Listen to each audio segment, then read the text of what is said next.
welcome you to this continuing series of discussions about the Old Testament. And today we are going to be talking about the Book of Leviticus. I'm Victor L. Ludlow from BYU Provo. I'm in the Religious Education Department, and with me are three colleagues to help in this very difficult discussion of some rather elaborate but exciting material. On my left is Paul Hoskisson. Thank you for coming today, Paul. It's good to be here. And across the table from me is S. Kent Brown. We appreciate your presence here today. Thank you. And on my right is Richard Draper. Thank you for coming. I'm also delighted. Today we face a bit of a challenge. We've been asked to talk about the Book of Leviticus, the whole Book of Leviticus. It is, as its name implies, a handbook of instruction for the Levites. And there's a lot of detail in here.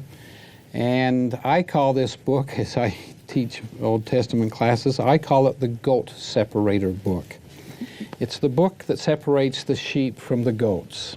It is to the Old Testament what 2nd Nephi is to the Book of Mormon. Now you're making a lot of us feel like goats. You've got to be careful here. Okay, but you know, we all at times say, I want to read this work of Scripture, and we start with good intentions and we get through some of the earlier part, but then there's a certain part that seems to kind of bog us down. And for the few that really have tried to read the whole Old Testament, which is only half of all the scriptures of the standard works, it's usually in Leviticus where we slow down. So what hopefully we can do today is help our viewers appreciate the fact there are some great teachings, some profound eternal principles, and there's ways of personal application that we can pull out of these particular chapters. Now the first half dozen or so chapters deals with sacrifices. And then we have a few chapters that seem to be more the Levitical ones, dealing with the priests and the Aaronic priesthood and some of their responsibilities. And then we have some very important chapters, 11 through 15, that deal with purification and holiness. We definitely need to spend some time with those.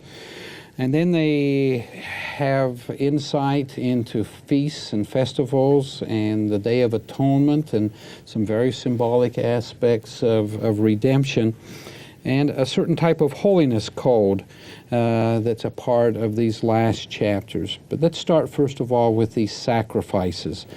We understand that from the beginning, Adam and Eve and their posterity, Enoch and Noah and others at various times and occasions performed sacrifice. What's so different now? I mean, it's been a part of earlier gospel dispensations. Is it the same, or how is it different?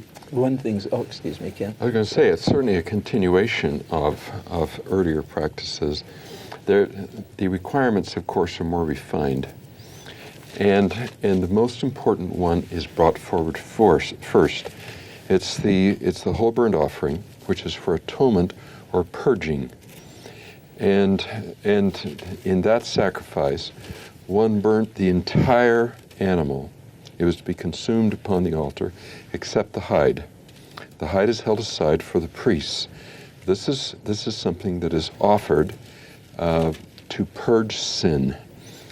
It's interesting to me that on 2 occasions, at least, Lehi offered burnt offering. There clearly was something that had happened that was wrong, and he wanted to be certain that every appropriate sacrifice had been offered because of that. You were going to say? Well, what I was going to say is it's interesting as we take a look at the period before Moses, there are only 2 offerings that seem to be present. One is the burnt offering. It seems to go all the way back to Adam. The other one really is more of a covenant meal. It is not an exposition.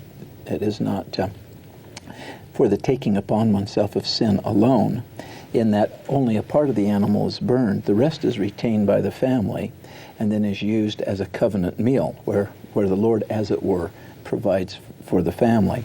But by the time we move into Moses, we get this very elaborate set of sacrifices. And I think it's important to remember what the angel told Adam when he was making his first sacrifice. The reason that you do this is that it's a similitude of the sacrifice of the only begotten of the Father, which is full of grace and truth. That's in Moses chapter 5, verse 7. So that sacrifice is the key ordinance from Adam on down through the law of Moses. It's retained in the law of Moses, and to it were added some of the other things that we're going to be talking about today. Yes, but Paul, I mean, we've got here morning and evening and wine and grain and sin and types guilt of animals. and You're going to be trespass this and kind of peace animal, and- that kind of animal, and How can we make sense catch of it all. that essence of it, the purpose of it? Well, I think the greatest commentary on the Old Testament is the Book of Mormon. And I think if we turn to that sometimes, it throws a little light on it. In Mosiah chapter 13, during Abinadi's speech, beginning in verse 30, Abinadi says, "Therefore there was a law given unto them," the law of Moses that we're talking about, Leviticus today in part, "a law of performances and of ordinances, a law which they were to observe strictly from day to day, to keep them in remembrance of God and their duty towards Him." So therefore the daily offering, the ritual, the repetition that goes on in this. It's very important to keep them and remind them of their duty towards God. And then the principle behind it also. "But behold, I say unto you that all these things were types of things to come." That is, the law of Moses, actually beginning with the sacrifice of Adam, going all the way through the law of Moses, these things were types and shadows of things that were to come. For instance, the atonement of Jesus Christ.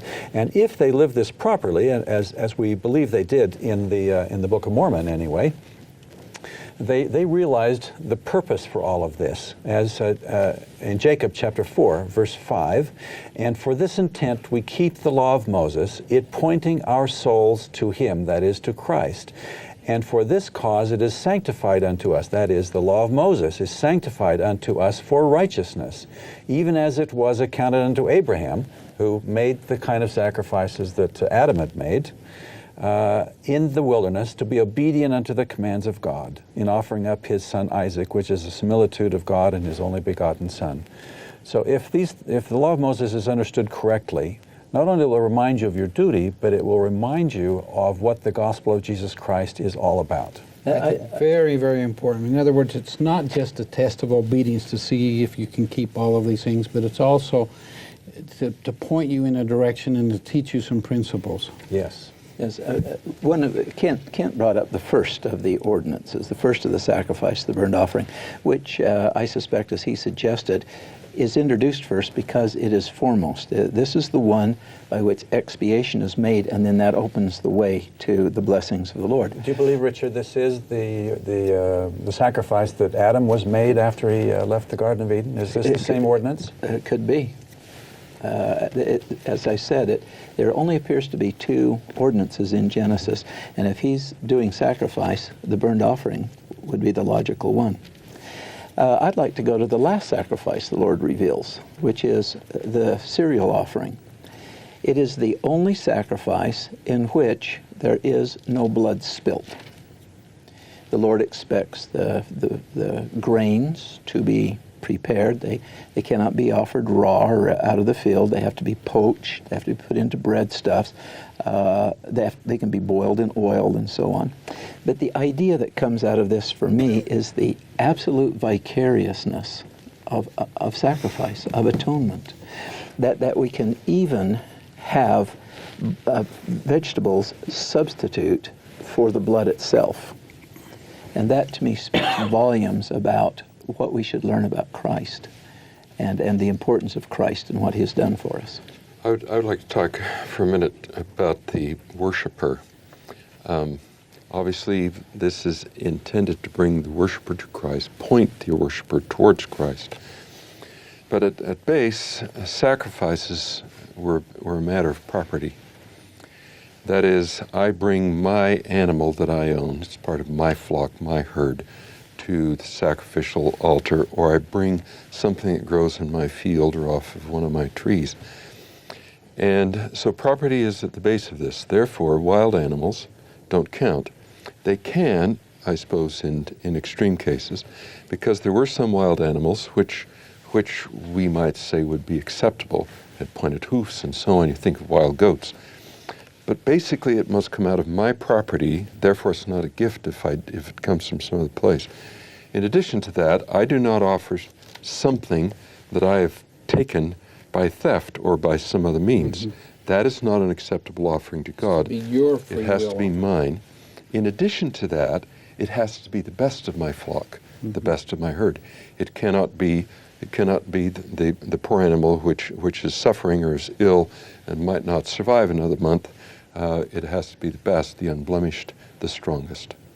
And just picking up on that, we talked in an earlier session about the law of the Sabbath and the idea that one who lives the Sabbath day is giving a vote of confidence to God that he doesn't have to work 7 days a week, that he can work 6 days a week, and God will take care of him in the seventh. So too on this one, we offer up the best of the flock. We offer up the best of the herd. The same with the produce. We offer up the best, which is silly for the rational mind, for the natural man. You want to keep that as your breeding stock. But by offering up the best, we are saying it is not the earth that is producing for me. It is God who's producing for me, and therefore I can offer the best. I like that. Still, I love that. And yet, I would like to suggest that it really comes back to bless us.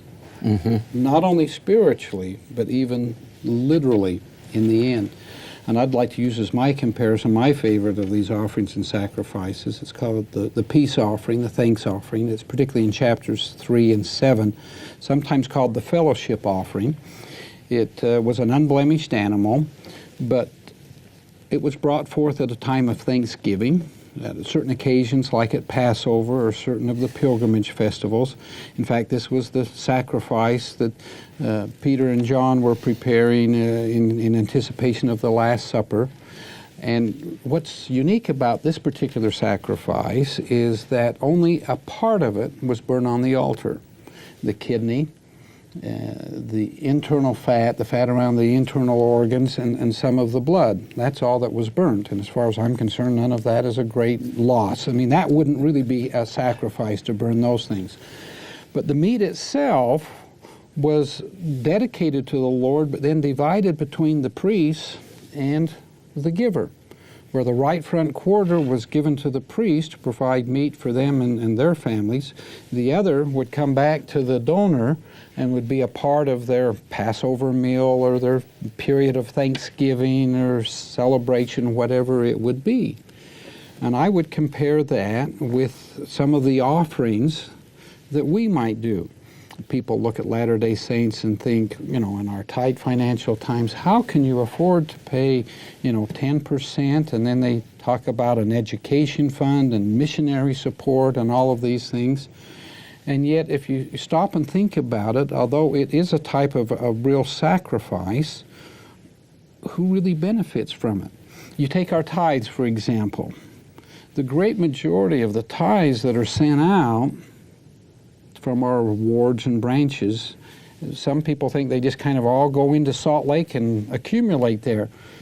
But no, where do we get the money to build the chapels, to pay the bills, to provide the manuals and the resources for our classes and all of that? Well, this is part of our, allotment that we have, but it comes from our donations that come back to bless us. In fact, I was curious enough about this in a chapter for a book I was writing that I conferred with the presiding bishop. I didn't want any precise facts. I just wanted general percentages. And I said, if I were to break down tithes and offerings into 3 types, those that come back to bless the recipient, like the 3/4 of the animal, those like the 1/4 of the animal that are used for those in service of the Lord, the priests, the Levites, the employees, the secretaries, the translators, and so forth, and those that, to all intents and purposes, kind of go up in smoke, but they're actually the most sacred because they're used for very special purposes, such as, say, building and maintaining temples or doing family history and genealogy work. And he said, that's almost exactly the kind of ratio that we have. The great majority of the money taken in goes right back out to the wards and stakes. But there is some that is needed for church employees, for the professional custodians that do some of the work and so forth. But there's just some of it that is just very sacred for very sacred purposes. And so you're right. Why not give the best? Because in reality, it will come back to bless us, both because we have given, but also because we receive. I'm going to say something about a person who exhibits faith in this sort of process, and that is Lehi. I believe that Lehi offered the peace offering 3 times, as the narrative goes in 1 Nephi. But we learn later on in the narrative that he had a bag of seed over there, which he'd carried from Jerusalem, which he would eventually plant in the New World. What's interesting to me is that the family falls on hard times several times during their journey, and he refuses to open the bag of seed because he knows that he's offered sacrifice to the Lord, and he trusts the Lord that the Lord will see him through no matter how tough it becomes. And in a way, he shows us his faith by the fact that he doesn't dip into the bag of seed. He's offered the sacrifice. He knows the Lord will bless him. Yeah. Well, I know we can spend more time on this, but we do need to move on to chapters 11 through 14, and the idea of holiness and sanctification.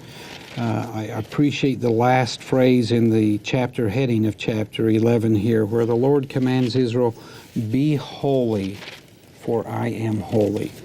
Holy is a term that's used to, we talk about objects like the Ark of the Covenant being holy, a place like the temple, a people. The Lord, Isaiah's great vision, the seraphim saying, "Holy, holy, holy is the Lord of hosts." My understanding is that the word itself means to consecrate for a sacred purpose. What might we learn from these chapters of Leviticus to help us to become a holy people, consecrated for some sacred purposes? I like the idea that holiness means separation. That is to say, we've talked about sacred space in here before. And when one is set apart or one is dedicated, Lord, he or she becomes separated from the world. And that allows them then to concentrate more and more on the Lord, allows them to concentrate their goods more and more on the Lord. And therefore, in doing that, to become more and more like him. They think God's thoughts, they act God's ways, and they feel God's intent.